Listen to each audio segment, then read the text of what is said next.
जिसका बाप 1.5 रुपया रोज पर मजदूरी करता था। ओम प्रकाश यादव उस बाप का बेटा है जिसका बाप 1.5 रुपया रोज पर मजदूरी करता था। आप लोगों ने इतना प्यार दिया, आप लोगों ने इतना दुलार दिया कि उस ओम प्रकाश यादव को गायक बनाया, गायक से नायक बनाया। आज बिरहा सम्राट की उपाधि दिया आप लोगों ने, और आप लोग सुनने वाले भाई ओम प्रकाश यादव को बिरहा का बादशाह कहते हैं।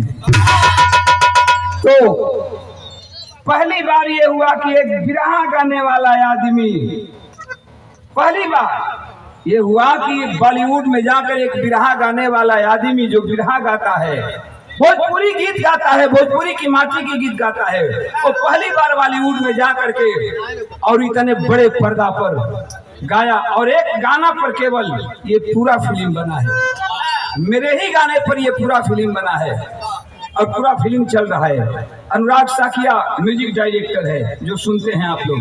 और ये गाना ट्रेंड हो गया था रील बन करके।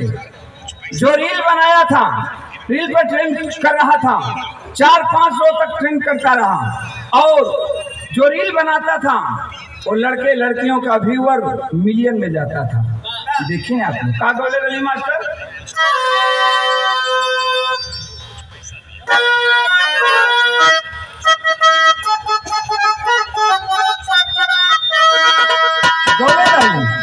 कि खुनवा पसीना सहारिया में भैया, सुनत पड़ा आप लोग, खुनवा पसीना सहारिया में भैया, कौड़ी के भाव में बिकाइल बा, चल उड़ चल सुगना गौआ की ओर, जहाँ माटी में सोना हेराइल बा।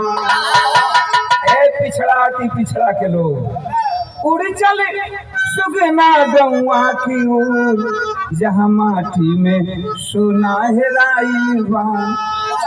हाय रे करम घर यगनैया के सपना सजा के, घर यगनैया के सपना सजा के, मशीनियों से ज्यादा दहिया खटवली। हाय रे करम यही पेटवा के कारण, ए पिछड़ा, ए दलित महादलित, कान खोल करके सुनो कि घर यगनैया के सपना सजा के,